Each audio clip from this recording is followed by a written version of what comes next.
এমন কিছু খাবার বা রান্না আছে যেইগুলো বানানোর সময় ছোটোবেলার অনেক স্মৃতির কথা মনে পড়ে যায়। সেই রকমই আজকে একটা রেসিপি নিয়ে কুকিং কালার ওয়ার্ল্ডে সবাইকে স্বাগত জানাই। ছোটোবেলায় আমার পাড়ায় এক জেঠু ছিলেন। ছোটোবেলায় এই কারণেই বলছি, তিনি এখন আর নেই। তিনি অনুষ্ঠান বাড়িতে রান্না করতেন। তা যেদিন যেদিন বাড়িতে জেঠুমা না থাকতো, জেঠুই বাড়িতে রান্না করতো।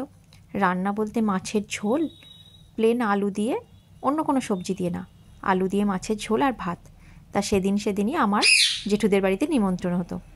সকালবেলায় জেঠু বলতো কুমনি, আমার ডাকনাম যেহেতু কুহু, জেঠু কোনো দিনই আমায় কুহু বলে ডাকতেন না, আমায় বলতেন কুমনি। তা কুমনি, আজ জেঠুমা নেই, আমি রান্না করব মাছের ঝোল আর ভাত, তোমার নিমন্ত্রণ। নিমন্ত্রণ বলতে আমি তো খেতে যেতাম না, তা জেঠু মাছের ঝোল এক বাটি আমার জন্য করে পাঠিয়ে দিতেন।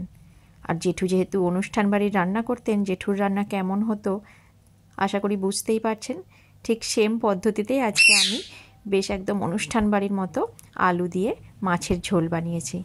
এর জন্য প্রথমেই কড়াই সর্ষের তেল দিয়ে লবণ আর হলুদ মাখিয়ে মাছগুলো বেশ লাল লাল করে ভেজে তুলে নিয়েছি। তারপর লম্বা লম্বা করে কেটে রাখা আলুগুলো লাল লাল করে ভেজে তুলে নেওয়ার পর আদা, রসুন, পেঁয়াজ, টমেটো, কাঁচা লঙ্কা একসাথে বেটে রেখেছিলাম।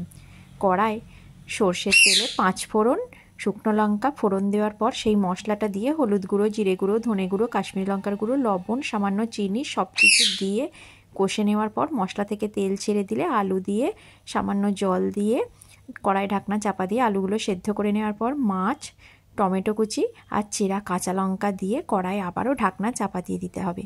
তারপর আলুগুলো সেদ্ধ হয়ে গেলেই কড়ার ঢাকনা খুলে গরম গরম ভাতের সাথে এই রকম অনুষ্ঠান বাড়ির মতো একবার মাছের ঝোল বানিয়ে দেখবেন, খেতে অসাধারণ লাগে।